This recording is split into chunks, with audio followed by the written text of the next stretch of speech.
7, está escrito assim a palavra do bom mestre. Diz assim a palavra do Senhor: respondeu Jesus e disse-lhe: o que eu faço não sabes tu agora, mas tu o saberás. Para nós gravar mais uma vez em nome de Jesus Cristo, todos nós no 3. 1, 2, 3. Respondeu.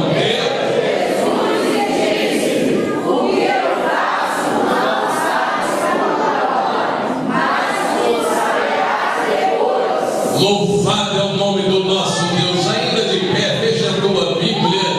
Louvado e agradecido é o nome do meu Jesus. Quem quer orar comigo, levanta a tua mão assim, louvado seja Deus. Vamos orar nessa noite. Fala: Deus, usa o pregador nessa noite, ó Deus. Eterno Deus e soberano Pai, ó Deus, em concordância seu coração da tua serva e com a oração, ó Deus, da tua igreja nessa hora, ó Deus, eu quero nesse momento lhe pedir agora, Pai querido, que nesse momento agora, ó Deus, o Senhor possa, Senhor, estar abrindo as portas e comportas e a janela do céu, ó Deus, para que nessa noite, ó Pai querido, a tua glória ela possa descer aqui nesse lugar, ó Deus, em nome de Jesus. Agora, meu Senhor, em concordância com a tua igreja, eu quero nessa noite, ó Pai amado, repreender todos os demônios, ó Pai, que saíram do inferno, ó Deus, designado, ó Pai, para este lugar, ó Deus, a todos os demônios, ó meu Senhor, que se levantou nesse dia contra o ministério desse homem, contra o ministério dessa mulher. Deus, nessa hora agora, eu repreendo agora, meu Senhor, em nome de Jesus Cristo. Nessa hora eu repreendo todo mal agora, Deus, em nome de Jesus, ó Pai querido, em nome de Jesus, ó Deus, e que todo mal, meu Senhor, seja dissipado em nome de Jesus. Podem sentar no nome de Jesus Cristo. Irmãos, estamos diante de uma campanha aonde já foi titulado essa campanha como quebra de maldição. E todos nós bem sabemos, irmãos, que existem palavras de maldição. Existem palavras que saem da nossa boca. A Bíblia diz que o que entra para dentro da boca não faz mal, mas o que sai de dentro da nossa boca, isso contamina todo o nosso corpo. Existem palavras que nós precisamos realmente nos vigiarmos, policiarmos muito bem as palavras que saem da nossa boca. E eu vejo muito bem, irmãos, que a Bíblia Sagrada ela começa a revelar algo para nossas vidas, mediante a palavra do bom mestre. Agora nós entendemos o capítulo 10, versículo 10 do Evangelho que escreve João. João diz que o diabo veio para roubar, matar e destruir,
quer quebrar palavras de maldição sobre a mim e sobre a sua vida. Mas para isso nós precisamos dar crédito à palavra do bom mestre. Precisamos dar crédito à palavra do nosso Deus. E eu sei que nessa noite entrou pessoas por essa porta que saíram do teu lar à busca de uma pergunta da parte de Deus, ou seja, a busca de uma resposta da parte de Deus. Existem perguntas e mais perguntas que permeiam a nossa mente, e muitas das vezes nós se perguntamos a Deus: por que, Senhor, que está acontecendo isso? Ou por que o Senhor permitiu acontecer algo comigo, ou da minha vida, ou da vida da minha família? E muitas das vezes, irmão, como é que Deus nos responde? Muitas das vezes Deus fica em silêncio para conosco, e muitas das vezes nós fazemos perguntas e mais perguntas, e muitas das vezes nós não temos resposta para aquela pergunta. Vira para a pessoa que está do teu lado e fala para ele, fala para ela: toda boa pergunta. Ele não ouviu, ela não ouviu. Fala para ele, fala para ela: toda boa pergunta requer uma boa resposta. O texto que nós acabamos de ler, o Evangelho de João, capítulo de número 13, a partir do versículo de número 7, nós estamos diante de uma palavra do próprio Cristo Jesus. A Bíblia diz que agora narra uma história para nós, que Jesus Cristo, após agora ele se levantar mediante a Santa Ceia, a Bíblia diz que ele pega uma bacia de água, ele pega agora uma toalha, coloca sobre os seus ombros, e a Bíblia diz para nós que ele convida agora os seus discípulos, e ele agora começa a chamar um a um para que ele viesse agora estar lavando os pés dos seus discípulos. E a Bíblia diz para nós que um homem por nome de Pedro, a Bíblia diz que Pedro agora, vendo agora que Jesus agora lavava os pés dos discípulos, a Bíblia diz que Pedro agora virou para o mestre e disse: mestre, o Senhor irá lavar os meus pés? E Jesus virou para ele e disse para ele: Pedro, se eu não te lavar os pés, Pedro, você não terá parte no meu reino. Pedro agora, quando ele ouviu agora Jesus dizendo isso para ele, Jesus automaticamente agora no mesmo momento, Jesus virou para Pedro e disse para Pedro: Pedro, o que eu faço não sabe tu agora, mas tu vais saber depois. Pedro fez uma pergunta para o mestre, uma pergunta que no momento ele não compreendeu o porquê e qual o motivo a qual Jesus estava lavando os pés dos seus discípulos. E naquela pergunta que ele fez para Cristo, Jesus agora teve uma boa resposta para ele.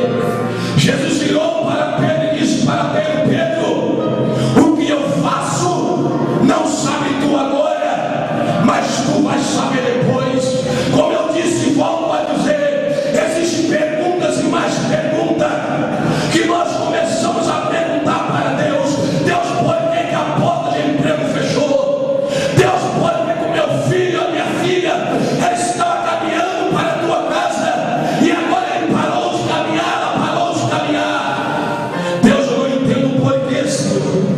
O meu marido, que há mais de 12 anos, há mais de 15 anos, ou 10 anos, ou 6 anos, ou apenas um mês de casamento, Senhor, ele já está pensando em sair de casa. Da mesma forma, a minha mulher, Senhor, eu não entendo. E nós perguntamos a Deus por quê. E sabe como é que Deus responde para nós, irmão? Deus responde para nós como ele respondeu para o profeta Abacuque. Abacuque, no capítulo de número 1, a partir do versículo de número 2, o profeta Abacuque não entende a situação agora de Judá, e ele agora abre a boca e começa a dizer para Deus: Deus, até quando clamarei eu e tu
discípulos que abraçaram da tapinha um ombro do outro, havia um que estava maquinando contra a vida do mestre.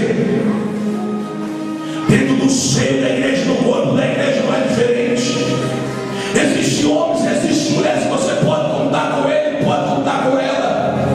E muitas das vezes pela inveja, pelo teu ministério, ou pelo teu casamento, ou pela tua família, ou pela tua vida, ou também pelo trabalho que você exercita, pessoas lançam palavras de maldição. Pessoas até mesmo dizem que aquele emprego era para ser meu, aquela casa era para ser minha, aquele ministério, aquele homem foi consagrado, mas quem era para ser consagrado era eu.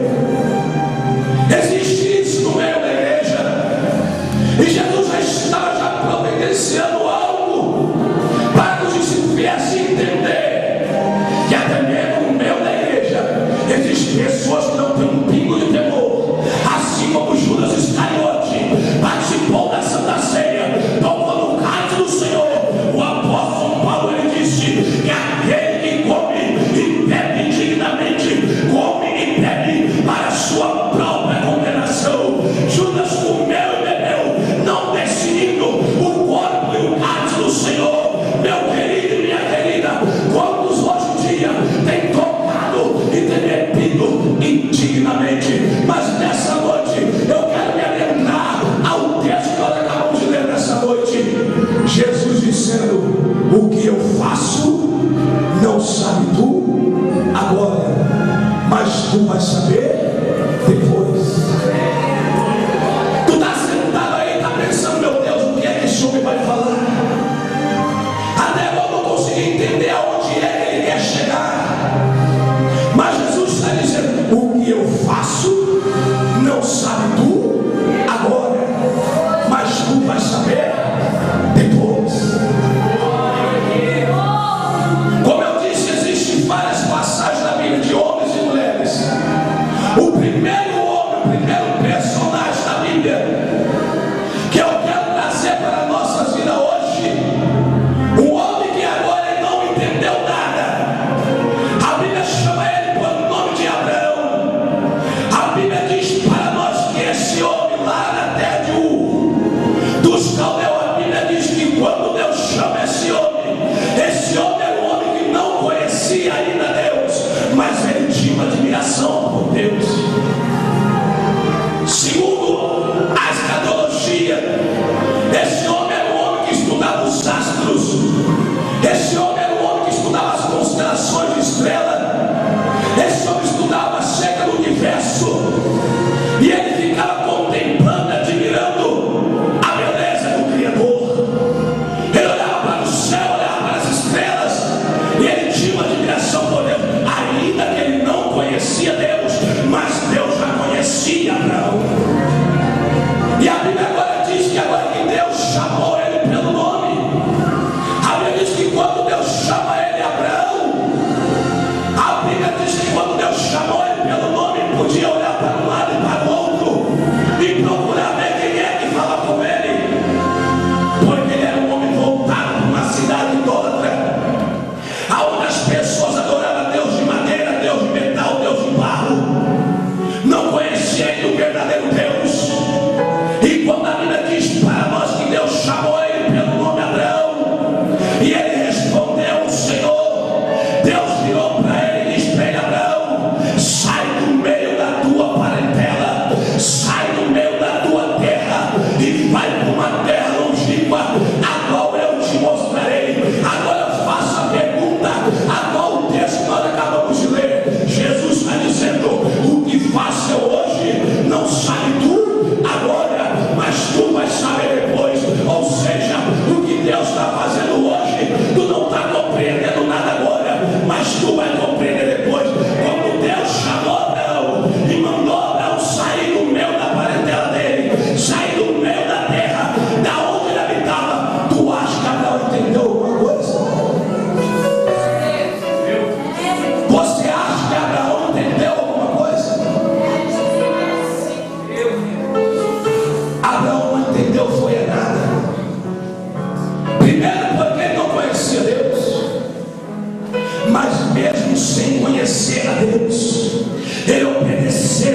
ela abriu a boca para algum lugar. Ela traz uma lição, um aprendizado para nós. A Bíblia diz que ele pegou sua mulher, saiu dali, e parece que eu vejo ele perguntando para Deus: Deus, para onde é que eu vou? E parece que eu vejo Deus falando para ele: sabe onde tu vai? Tu vai para o deserto, tu vai para um lugar seco, tu vai para um lugar onde só vai dar você, tua mulher, vai dar você, o seu sobrinho, e somente essas juntas de boi que você tem. E ele agora obedece a voz de Deus e ele sai. E lá na frente Deus abre a boca e Deus fala para ele: olha, Abraão, e eu vou abençoar você, e por intermédio da tua vida, Abraão, serão abençoadas todas as famílias da terra. E aquele que te abençoar, Abraão, esse será abençoado. E aquele que lançar palavra de maldição contra a tua vida, esse será amaldiçoado. Como eu disse, volto a dizer: o que entra para dentro da boca não faz mal. O que faz mal é o que sai de dentro da nossa boca. A Deus falou para Abraão: anda na minha presença e ser perfeito, ser tu uma bênção, Abraão. E quantos hoje, meu irmão, lançando palavras de maldição sobre a vida de um, sobre a vida do outro: este não vai conseguir, essa não vai conseguir, esse não vai prosperar, este não vai à frente. Mas a Bíblia diz que Abraão obedeceu, saiu e foi em direção ao deserto. E lá na frente Deus chama Abraão e fala para Abraão: Abraão, tu vais ser um homem grande na terra, tu vais ser pai, Abraão. E parece que eu vejo ele falando para Deus: Deus, a minha mulher não pode ter filho, a minha mulher tem uma doença, Senhor. Que doença é essa? A minha mulher é estéril, Senhor. E na época